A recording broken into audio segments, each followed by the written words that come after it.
بسم الله الرحمن الرحیم. با آخرین سشن از اولین سکشن سلسله دروس آنلاین اولتراساوند خوش آمدین. در این سشن در مورد بعض پرینسیپل های اساسی اولتراساوند صحبت خواهیم کرد. اگر دوستا تا به حال به خاطر گروپ اولتراساوند ثبت نام نکردن، لطف نموده وبسایت hamidi.af صفحه رجیستریشن برن، این فرم را پر نموده و سابمیت کنن.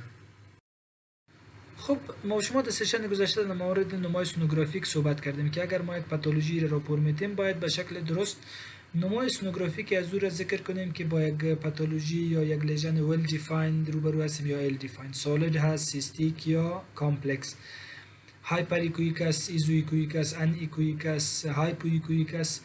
یعنی مکمل امون نمای سونوگرافیکش باید نوشته کنیم و ذکر کنیم. فعلا در مورد موضوع مهم دیگه صحبت میکنیم که عبارت از لوکالایزیشن پاتولوژی است. نگوییم در راپور خود که there is a mass lesion in the abdominal cavity یا there is a stone in the left kidney، بلکه موقعیت درست و دقیقش برای کلینیشن ذکر کنیم. abdominal cavity یک سایه بسیار وسیع است. کدنی اپر کلیس داره، میدل کلیس داره، لاور کلیس داره، رینال هایلم داره که هر کدامش اپروچ تداویر بر خود مشخصتر و اوتکم متفاوتتر داره. از اون لحاظ ما در هر قسمت یا در هر ارگانی که پاتولوژی را پر میتیم باید موقعیت درست و دقیقش ذکر کنیم. بعض ترم های دایرکشنال است که ما شما کمک میکنه، از اون جمله انتیریور، پوستیریور، سوپیریور، انفیریور، میدیال، لاترال، پروکسیمال، دیستال، اینا ترم ها را ما یوز کنیم و مطابق از او پاتولوژی را دیتکت کنیم یا دیپکت کنیم ببخشید. مثلا ما اگر در نظر داشته باشیم اینجا پورتال وین داریم و به این شکل برانچ رایت و لفت از او را داریم، اینجا آی وی سی را داریم و هیپاتیک وینا را داریم، سه دانه هیپاتیک وین. حال ما اگر یک قسم کتله را در این قسمت میبینیم ما ذکر کنیم که ما در لیول بالاتر از پورتال وین در انتیریور تو رایت هیپاتیک وین ما یک لیژن میبینیم که دقیقاً بر کلینیشن کمک میکنه که ما در کدام سگمنت صحبت میکنیم و اپروچ تداوی ازی به چه قسم است و چقدر امپکت داره و چگونه در اوجا دست بزنیم. به همین شکل در تمام ارگان ها و در تمام قسمت های بدن ما به همین شکل از لحاظ آناتومیک درست تشریح کنیم. یک ترم دیگه عبارت از ترم پروکسیمال دیستال است که معمولا برای ارگان هایی که طولانی هستند و یک مسیر میپیمایند برای از اونها استعمال میشن. مثلا مشخص ما در اولتراساوند میتونیم در مورد حالب هایی را یوز کنیم. اگر در این قسمت یک پاتولوژی را داشته باشیم میگیم پروکسیمال یوریتر و در این قسمت میگیم دیستال یوریتر. به همین شکل اگر کامن بایل داکت در نظر بگیریم رایت تو لفت هیپاتیک داکت کامن بایل داکت میسازه، سیستیک داکت کاتیس یک جای میشه و به این شکل در امپول اف واتر ریجن در دودینیوم میریزه. خوب اگر کدام چیزی را ما در این قسمت ببینیم میگیم د پروکسیمال کامن بایل داکت یک سنگ چیزی را میبینیم و این قسمت میگیم دیستال کامن بایل داکت یک پاتولوژی داره. این ترم ها را ما معمولا در اولتراساوند ذکر میکنیم و معمول هست و کسی هم که زیاد مشکل نداره. اما ایده از آتورها با این مسئله مشکل دارن، میگن این ترم هایی هستن که یگان دفعه میتونن کانفیوژن ایجاد کنن، یعنی میتونن که آدم گمراه بسازه یا یک آدم به تشویش برده. دلیلشان این است که بعضی مردمایی را داریم که اپروچشان متفاوت تر از این مسیر است. ما به شکل آناتومیک صحبت میکنیم، به شکل فیزیولوژیک که از اون بالا یورین جور میشه و به این شکل میاد و به این شکل پسی پروکسیمال است و دیستال است. اما یک کسی که اگه یورولوژیست است و یک اپروچ را میگیره که از طریق سیستوسکوپی میخواد یوریتروسکوپی کنه، حاله ببینه، برای از اون قسمت پروکسیمال ای هست چون اول به اینجا میرسه. پس او اگر این قسمت میگه که ما در پروکسیمال یوریتر چیزی را دیدیم، پروکسیمال از او در این قسمت است و دیستالش در اینجا است. ما پروکسیمال ما اینجا بود و دیستال اینجا است، یعنی یک چیزی که کاملا تصویر برعکس نشون میده. عین کار در مورد یک دکتر سیب اندوسکوپی که ای آر سی پی اجرا میکنه، اندوسکوپیک رتروگراد کولانجو پانکراتیکوگرافی اجرا میکنه، اونا از طریق استوماک توب خود میبرند در دودینوم و از قسمت امپول اف واتر میرن داخل و کامن بایل داکت مطالعه میکنن. پس قسمت پروکسیمال برای از اینجا است در حالی که برای ما در اینجا بود، قسمت دیستال برای از اینجا است و در حالی که برای ما اینجا بود. حاله به خاطر که با این کانفیوژن روبرو نشیم، آتورهایی که مسئله را ریز میکنن میگن که شما از ترم های دیگه استفاده کنین، مثلا اپر و لاور بگوین. در اپر پارت حالب، در لاور پارت حالب، به همین شکل تا این کانفیوژن ایجاد نشه. مثلا دیگه عبارت از آناتومیکال پلان ها است. ما معمولا در کراس سکشنال 3 پلان داریم: اکسیال، ساجیتال، کورونال. اکسیال مقطعی هست که قسمت از بدن به علوی و سفلی تقسیم میکنه که به شکل ترانسورس هم برش میگن. در اولتراساوند این نماره ما خیلی زیاد استعمال میکنیم. نمای دیگه عبارت ساجیتال هست که به شکل طولانی بدن به قسمت راست و چپ تقسیم میکنه. این را لانگیتودینال هم میگن. ما مثلا لارج ویزلا را ارگان هایی که طولانی هستند مثل کدنی اینا رو میتونیم به شکل لانگیتودینال یا ساجیتال هم مطالعه کنیم. نمای دیگه که در سی تی اسکن و ام آر آی در کراس سکشنال استعمال میشه کورونال هست که ما از این قسمت بدن به انتریور و پوستیریور تقسیم میکنیم. این در اولتراساوند زیاد ریلایبلیتی ندارم. در اولتراساوند به جای ساجیتال کورونال بردوش و نمو ترم لانگیتودینال به کار میبرن. ما اگر پروب در کنار بگذاریم و کدنی رو به این شکل لانگیتودینال مطالعه میکنیم و اگر در قدم بگذاریم به این شکل لانگیتودینال مطالعه میکنیم. پس لانگیتودینال میتون در اولتراساوند هم در بعض قسمت ها کورونال و در بعض قسمت ها ساجیتال برای اولتراساوند باشه. ما در اولتراساوند دو ترم معمولا داریم که پروب به شکل ترانسورس بانن، پروب به شکل لانگیتودینال بانن. ترانسورس به این شکل پروب بگذاریم و لانگیتودینال به این شکل پروب بگذاریم. ترم هایی که گفتیم که در ریجنال هستند و با ما کمک میکنن در اپور خود ذکر کنیم. رایت اپر کوادرانت، رایت لور کوادرانت، رایت لفت اپر کوادرانت، لفت لور کوادرانت، اپیگاستریم، رینال لوج، سب هیپاتیک ریجن، سوپرا رینال لوکیشن، رایت اند لفت ایلیاک فوسا، رایت و لفت ادنکسال ریجن. در برست معمولا به اساس کوادرانت ها و کلاک وایز آناتومی را ذکر کنیم. یعنی به این مفهوم که ما مسئله دیگه عبارت از اسکانینگ تکنیک هست که در اینجا اولین مورد عبارت از انتخاب ترانسدوسر است که ما در این مورد به جزئیات صحبت کردیم که نظر به ارگان، پاتولوژی، کامپوزیشن میتونیم ترانسدوسرهای مختلف انتخاب کنیم و گاهی هم نیاز میشه که ما 2 یا 3 ترانسدوسر به شکل متناوب بین مریض استعمال کنیم تا تصویر درست و با جزئیات مکمل با خود داشته باشیم. مورد دیگه عبارت از پوزیشنینگ مریض است که ما از کدام پوزیشن اسکن کنیم. معمولا هر ارگانی که در کتاب ها هم تدریس میشه ذکر میکنن که به این پوزیشن و از این اپروچ استفاده کنیم که مثلا گپای زیاد راحت هم نیست. دلیلش است که چون زیاد گپای نظری است. در عمل چیزی که بسیار مهم است که ما سکن through the best possible acoustic window داشته باشیم. بهترین دریچه را که برای خود پیدا کردیم اونمو کار ما هست که از همونجا ادامه بدیم. ممکن از چندین دریچه استفاده کنیم. برای لیور ما میتونیم که از سب کوسترال بریم، اینتر کوسترال بریم، انتریور بریم، لاترال بریم، پوستریور بریم. مهم ای است که ما چگونه از دریچه خوب استفاده کنیم تا او ارگان با جزئیات مکملش تصویر از او بگیریم. پس وقتی که با دریچه خوب از هر پوزیشن شما راحت بودین رسیدتون هستین، اما بهترین اپروچ است براتون.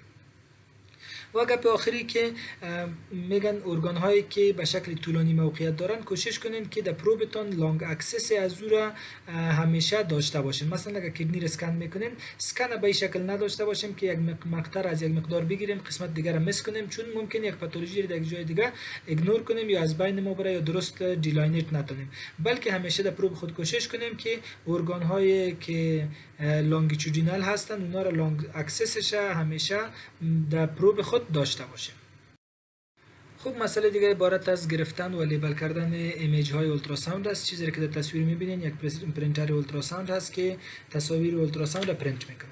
در این مورد چند گپ مهمی که از اولی است که هیچ وقت تصویری که در او یک آرتیفکت مغشوشی وجود داره ایمیج کلیر نیست ایرا پرینت نکنین و ثبت نکنین. ممکن شما یک چیزی را ببینین در یک قسمت که براتون در اول پاتولوژی وارد معلوم شه و بعد متوجه میشین که یک آرتیفکتی بوده و ذهنتون راحت میشه. اما اگر همون ایمیج اول پرینت کرده باشین و اتفاقا به مریض داده شوه، مریض یا دکتر دیگه که میبینه اگر این گپا را بفهمه کانفیوز میکنه و مشکل ایجاد کرده میتونه.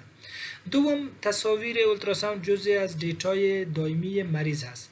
پس همیشه به دقت این دیتا را برای مریض پروواید بکنین. ممکن شما یک مریض اسکن کنین، به خوبی پاتولوژی را دیپکت کنین، به خوبی اونا را راپور کنین و همه کارهایتون درست باشه. اما کاری که میکنین وقتی که مریض راجستر میکنین از یادتون رفته باشه که نام مریض تبدیل کنین در ماشین، ایمیجای مریض A به نام B میآید. شما وقتی که مریض میبره فیلم را خودش میبینه، اتفاقا یا دکترش میبینه که نام از دیگه کس. حال با اینمی یک اشتباه کوچک ممکن دیگه هیچ کار غلط نشده باشه، کل معاینه درست باشه، راپور درست باشه، تصویر درست باشه، اما امی یک نام که غلط نوشته شده امی میتونه که کل پروسه شما را زیر سوال ببره، مریض مشکوک شه که ممکن حتی راپور از دیگه کس باشه، تصویر از دیگه کس باشه که این مشکل ایجاد میکنه. و یک چیزی است که متاسفانه خیلی زیاد هم واقع میشه، یک چیز ریر نیست، از اون لحاظ دقت بیشتر در این مورد بکنیم. از اولین لحظه که مریض اسکن میکنیم بسم الله گفته نامش درست با کل جزئیاتش نوشته کنیم در ماشین و به همین شکل ایمیج پرینت خواهد شد. مسئله دیگه است که کتاب کلینیکال سونوگرافی به او اشاره کرده که هر ایمیج اولتراساوند که شما پرینت میکنین نام دیاگنوستیک سنتر، نام مریض، آیدنتیفاینگ انفورمیشن مثل اگه امار نمبر، مدیکال ریکارد نمبر چیز داشته باشه، سونوگرافر نیم، تاریخ و زمان دقیق دوجه نوشته کنین. یعنی ماشین خود تایمش همیشه درست عیار داشته باشه. آخرین مسئله در مورد لیبلینگ است، یعنی به این مفهوم که اگه شما یک تصویر گرفتین و میخواین دوجه کدام چیزی را برای کس نشانی بگذارین، این نشانی ها را باید به شکل درست است بگذارین. مثلا ما این لفت کدنی را میگیریم، اسکن میکنیم، یک پاتولوژی را دیتکت میکنیم، در ایمیج یک قسمت اسپرین هم اومده که هر کس اگه این تصویر ببینه مطمئن میشه که این لفت کدنی است و ما میخوایم که جمع اضافه کنیم که در موردش نوشته کنیم که این لفت کدنی است، اما اشتباها از پیش ما فکر ما نمیباشه اینجا رایت کدنی نوشته میکنیم. حال اگر دکتری را میبینه این تصویر که جرایت نوشته کردی، در راپور لفت ذکر کردی، کدنی لفت معلوم میشه، یک چیزی است که کانفیوز میکنه. هر چیزی که کسی را سر پروسه معاینه شما به شک برده اونا باید دور شوه و این کانفیوژن ها را حذف کنیم. مسئله دیگه عبارت از آمادگی مریض ها هست که به خاطر معاینات مختلف ممکن آمادگی های مشخص نیاز باشه. ایدیالی به خاطر اسکن گال بلیدر و پانکریاس میگن که کتاب کلینیکال سونوگرافی نوشته میکنه که تا 6 ساعت قبل از معاینه مریض پر اورال چیزی را نگیره. دلیلش واضح است. اولی که اگر میل میگیره و خصوصا فتی میل باشه میتونه اینا سبب شوند که کیسه صفرا تخلیه شه و درستی ایوالویت نشه. به همین شکل گازی که در داخل استومک و دودینیوم و پروکسیمال سمال باول ایجاد میشه از باعث غذا میتونه پانکریاس ابسکیور کنه. پس ایدیالی ای هست که ما به خاطر اسکنی دو ارگان مریض 6 ساعت پیش پر اورال چیز نگرفته باشه. این گپ ایدیال هست، اما یک کانترا اندیکیشن مطلق نیست که اگر یک مریض ریسنتلی غذا خورده باشه ما بگوییم که معاینه تو اجرا نمیشه. نه، بلکه کاملا اصلا کسی هم در قصهش نیست. معمولا غذا میخورن و میاین و اسکن میشن و هیچ گپی هم ایجاد نمیشه. حال اگر شما دیدین مریض امی دو ارگان مشخص اسکن میکردین با مشکل روبرو شدین، درست نمیتونستین دیپکت کنین، این گپ در ذهنتون باشه، مریض بفهمونین و بر ریسکن دوباره بخواین و اینی آمادگی رو برش ذکر کنین. اما باز هم یادمون باشه که یک کانترا اندیکیشن مطلق نیست. اول همیشه ترای کنین، ممکن به مشکل هم به خوبی ببینین مثل که اکثرا دیده میشه. پلویک ارگانا مثل که قبلا گفتیم یورینری بلیدر که دیستندر باشه و پر باشه یک اکاستیک ویندوی خوب ایجاد میکنه و ما همیشه از این استفاده کنیم. اوور دیستندد بلیدر میتونه که دیستورت یا دیسپلیس کنه پاتولوژی را یا ارگان های پلویس بیجا کنه یا شکلش بر ما تغییر بده که در ذهن ما باشه و دومی که ممکن سبب شود که ما یک مایلد هیدرونفروز ببینیم. اگر چنین بود که یک مریض یورینری بلیدرش بسیار دیستندد بود و ما یک مایلد هیدرونفروز میدیدیم، معاینه خود تکمیل میکنیم، کل ارگان ها را اسکن میکنیم، چیزی که مربوط فول یورینری بلیدر میشه و ارگان ها را خود مطمئن میسازیم. بعد از اون مریض میگیم که برای مثانه خود تخلیه کنه، یک 5 6 یا 10 دفعه قدم بزنه، باز مثانه رو تخلیه کنه، یعنی به مثانه وقت بدیم به کلکتینگ سیستم که اگر به خاطر پاسیو افکت ایفل بلیدر اونا پر معلوم میشن برش وقت بدیم که تخلیه شون. 10 دقیقه 15 دقیقه بعد دوباره اسکن میکنیم، اگر به حالت اولی خود برگشته بود پس این حالت نرمال هست و هیدرونفروز راپور نمیدیم. برست ها که معاینه میشه، گپ های کالچرال ماده محیط داریم، خصوصا اگر میل معاینه میکنه مریضا زیاد ریلکس نمی باشن، اما به خاطر یک معاینه درست همیشه نیاز هست که ما مکمل کل قسمت های برست و درستی معاینه کنیم و به شمول هر دو اگزیلری ریجن، یعنی فقط کار نکنیم که سر اون قسمت که مریض جسم میکنه اونجا پروبابانم و خلاص نه اگزیلا رو ببینیم نه قسمت های دیگه برست که این نیاز هست. و گپ آخری که تمام مریض ها به نوشیدن آب نیاز نداره. ما باید بفهمیم که مثل که در ذهن ما بود برای یک مریض تایروید آب ندیم، شوخی بود. آخرین مسئله عبارت از کمیونیکیشن یا افهام و تفهیم بین کلینیشن، سونولوژیست و پیشنت هست. همیشه مشکلات کلان و زیادی که ایجاد میشه از باعث یک افهام و تفهیم نادرست یا کمیونیکیشن نازیبا می باشه. به هر اندازه که کمیونیکیشن ها بین ما کلیر و واضح و خوب باشه به همون اندازه میتونیم به نتایج خوب برسیم. اما متاسفانه در افغانستان جنگ های 30 ساله و 40 ساله رو که همیشه ملامت میکنیم، در این مورد هم کل ما شما یک رقم هستیم که در کمیونیکیشن خوب زیاد علاقمندی نداریم. به هر حال کوشش کنیم که در هر لیول از این پرکتیس که هستیم، مثل که در سیشن اولی هم به اشاره کردیم، کمیونیکیشن درست را ایجاد کنیم و معلومات درست با هم تبادله کنیم، لیمیتیشن های همدیگر را درک کنیم. اولین مسئله در مورد کلینیشن ها است که قبلا هم گفته بودیم که ریکوست اولتراساوند یک اکسپرت کانسلتیشن خواستن هست. مثل که یک مریض جراحی اگر در وارد بستر باشه و کانسلتیشن دکتر داخله را میخواد در مورد از او، اول وقتی که دکتر داخله میاد کل مریض خود برش پرزنت میکنه، باز سوال مشخص برش پرزنت میکنه که من این مورد نگرانی دارم، چگونه حلش میتونم یا چی نظر داری. این گپ در مورد اولتراساوند هم است. اگر دکتر سے برای ما مریض روان میکنه یا برای شما، حتما باید اول دیتیل معلومات برای ما بده، با اسپسیفیک سوال خود ذکر کنه و تا بتونیم به خوبی برشان جواب بدیم. سونولوژیست کاری که میکنه، اول کسایی که شما هستین، گپای مهمه هست که به دردتان میخوره. قبل از اینکه یک روز رنج ببرین، پیش از او این گپا رو در ذهن داشته باشین. اولی که هیچ وقت قبل از اینکه معاینه را تکمیل نکردین به مریض معلومات ندین. مریضا خیلی زیاد وارخطا هستن و عجله دارن که مریض سر میز انداختی تا پروبا گرفتی، میگه اپندیسایتس خونه است، فلان پاتولوژی را خونه داره، بچه است یا دختر است. این سوالا را معمولا میکنن. شما وارخطا نشین، زیر تاثیر از اونا نرین یا حداقل در هیجان شریک نشین، بلکه بر خود وقت بدین تا که معاینه تان تکمیل نشده هیچ گونه فیدبک برای از اون ندین، تا که مطمئن نشدین که یک پاتولوژی هست یا نیست جواب ندین، نه برای از اون نه به کلینیشن است. یگان دفعه با این مشکل روبرو میشین که زود تصمیم میگیرین، میگن بله یک چیز نیست، من راپور خود تکمیل میکنم، وقتی که بعدا متوجه میشی که یک چیز رو پیدا میکنی. حال نه از گپ خود برگشته میتونی، نه گپ ایگنور کرده میتونی، در یک جنجال میمونی. از اون لحاظ به این مورد دقیق باشیم که تا که معاینه ما خوب تکمیل نشده، مطمئن نشدیم، فیدبک ندیم، بگویم برای ما وقت بدین که معاینه تکمیل شود. یک. دو، قسمی که سر کلینیشن تاکید میکنیم همیشه که باید کلینیکال کوئسشن اسپسیفیک داشته باشه. سونولوژیست مسئولیتش است که به کلینیکال کوئسشن مشخص جواب بده. حالا الحمدلله پرکتیس چنان هست که اکثریت دکتر صاحبا سوال مشخص ذکر میکنن. من مشکوک هستم به اکوت اپندیسایتس، وقتی که نوشته کرده که سسپیشس فور اکوت اپندیسایتس، شما مریض اسکن میکنین، میبینین که اکوت اپندیسایتس نیست، بلکه در رایت لوب لیور اتفاقا مثلا انسیدنتال فایندینگ یک هیداتیت سیست است. راپور که نوشته میکنین در جمله اولتون در فایندینگ نوشته میکنین که no sonographic evidence of acute appendicitis at the time of scan. یک. بعد از او پاتولوژی های دیگه را که دریافت کردین، هر چیز دیگه که صورت ذکر میکنین. در کانکلوژن باز در شماره اول no sonographic evidence of acute appendicitis اول نوشته میکنین تا کلینیشن متوجه شوه که من تشویشی که داشتم با او سونولوژیست متوجه شده.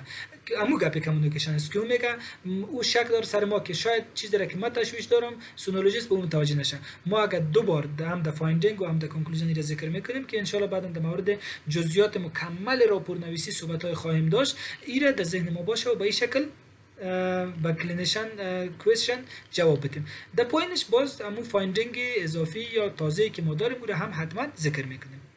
سومی است که خوب است که با مریض معلومات زیاد ندیم. معلومات که برش نیاز هست اونا رو بدیم. مثلا یک مریض آورده، دکترش پایوازش زیاد آدم بیغم هست، متوجه نیست با این گپای زیاد، اسکن میکنین، شما میبینین که یک اکوت اپندیسایتس است. مریض متوجه میسازین که این از لحاظ اولتراساوند یک نمای اکوت اپندیسایتس داره، شما برین پیش دکترتون که اونا فورتر ورکاپ براتون بده. این کمونیکیشن بخاطر از این است که خدای نخواسته این مریض غفلت نکنه، شما همین چیز برش نگین و بگویید که برو تفلک خوب شد خانه ببرن و با یک مشکل دیگه روبرو شون. شما حداقل بیسیک فایندینگ اگر با کلینیشن نمیتونین انتقال بدین، در یک ستاپ هستن که با اونا در تماس نیستین، رول خویی است که باید با کلینیشن ارجنت فایندینگ گفته شود. اما اگر گفته نمیشه حداقل با مریض اجمالی یک چیز را بگوین و بگوین که با دکترت مشوره کنید. اگر شما بعضی معلومات اضافی را زیادتر بدین، مشکل برای مریض خود و دکتر معالج ایجاد میکنه. یک مثال براتون میتونم. یک مریض اسکن میکنین، میبینین که اکوت اپندیسایتس هست و میبینین که دیامتر اپندیکس تا 10 یا 11 mm رسیده. شما زود وارخطا میشین که اپندیکسش در وضعیت بسیار بد است، اگر تا نیم ساعت عملیات نشه پرفوریشن میته، پریتونیت میته، فلان میته و بسمدان به این شکل. زود برو پیش دکتر که زود عملیات کنه. مریض میره پیش دکتر سرویس، دکتر یا ترینی هست، سینیرش معلوم نیست، یا 2-3 ساعت بعد میرسه، یا دکتر سینیر هم است، مریض دیگر در اوتی داره، اوتی مصروف است، انستزیولوگش نیست، یا حداقل از لحاظ از او قضیات گپ جدی نیست، میگه که 3 تا 4 ساعت بعد دیگه ایره پلان میکنه و این عملا در واقعیت در عمل این گپا خیلی زیاد هم رخ میده. حال مریض میفهمه که تو گفتی که اگه تا نیم ساعت عملیات نشه رپچر میده. و دکتر برش میگه که من 3 ساعت بعد را پلان میکنم. یعنی یک وضعیت ناخوشایند عجیب و غریب رخ میده که مسئولش تا یک قسمت زیاد ما هستیم. راپور بتیم، ذکر کنیم کل جزئیات و بگذاریم که کلینیشن خودش تصمیم بگیره و معلومات اضافی را بر ناق بر مریض ندیم. گپ آخری در مورد آپشن تریتمنت و در مورد مشوره کلینیشن مشخص برای مریض معلومات ندیم. این 2 مسئله هست، یکیش پروفشنال است، دومش ایتیکال هست. پروفشنالش است که ما از یک بود مسئله را میبینیم، کلینیشن از یک بود دیگه یا از چند بودی را میبینه. ما یک مریض اسکن میکنیم در قسمت از انتراهیپاتیک داکتا، کامن بایل داکت، گال بلیدر، همه از اینا دایلیت هستن تا قسمت هایی که اولتراساوند ایوالویت میتونه. از این قسمت پوینتر اولتراساوند ایوالویت نمیتونه و ما مشکوک هستیم که دیگه کدام لیژن، کدام ستون، کدام چیزی هست. برای مریض اگر بگوییم که ما در این قسمت ها چیزی را در اولتراساوند نمیبینیم اما مشکوک هستیم که ابستراکشن در این لیول هست، شما یا باید براتون ای آر سی پی صورت بگیره یا ام آر سی پی صورت بگیره. شما پیش فلانی دکتر سه برین و ای آر سی پی خوب میکنه، در حالی که دکتر دیگه مریض پیش شما روان کنه. حال مسئله که پروفشنال است که وقتی که شما این گپ برای مریض میگین که باید یا ای آر سی پی شوه یا ام آر سی پی شوه، نظر من است که ام آر سی پی شوه و این پیش دکترش که میره دکترش چند گپ دیگه در نظر داره. او آیا همین مریض الیجیبل به این هست که ای آر سی پی برش اجرا شوه، آیا در این کانتکست اویلیبل هست، آیا از لحاظ قیمت مناسب هست ام آر سی پی به همین شکل. ممکن دکتر در نظر داشته باشه که مکمل اصلا ای آر سی پی نشه، ام آر سی پی شوه، ام آر سی پی نشه، ای آر سی پی شوه، یا هیچ کدام از اینا نشه، مستقیم سرجری کنه و قسمت باز کنه و ببینه. او اووروی بالاتر داره. حالا اگه ما یک مشوره مشخص دادیم و دکتر دیگه چیزا میگه مریض کانفیوز میشه، بازم مشکل. این مورد پروفشنالش است. مورد ایتیکالش است که اگر دکتر ای برای ما مریض میفرسته و ما رو به دکتر بی میفرستیم، این یک عدم اعتماد بین دکترها ایجاد میکنه که مشکل پیدا میکنه و خوب نیست. پس در این خاطر ما در راپور مکمل سجستشن خود همیشه باید داشته باشیم. راپور اولتراساوند همیشه فارتر ورکاپ و ادوایس هم میتونه داشته باشه. میگن که ما تا اینجا ابستراکشن میبینیم، بعد از اون ایوالویت کردن نمیتونیم، شما ای آر سی پی یا ام آر سی پی کتون کمک کنه میتونه اگر شما مناسب میبینین تصمیم به کلینیشن بگذاریم و مکمل ایگه پاره. اما برای مریض این 2 مورد نظر ندیم. نظر به این مشکلات که ایجاد میتونه. هر یکی از ایگه پا مهم و حیاتی است که خدای نخواسته کدام روز براتون دردسر ایجاد کرده میتونه، یا اگر پرکتیس کرده باشین ممکن اینا رو دیده باشین. بخاطر از اینکه کتی از اونها روبرو نشین، کمیونیکیشن خوب کاری هست که راهی است که کار ما شما را ساده. رسیدم به ختم سشن هم و السلام علیکم و رحمت الله.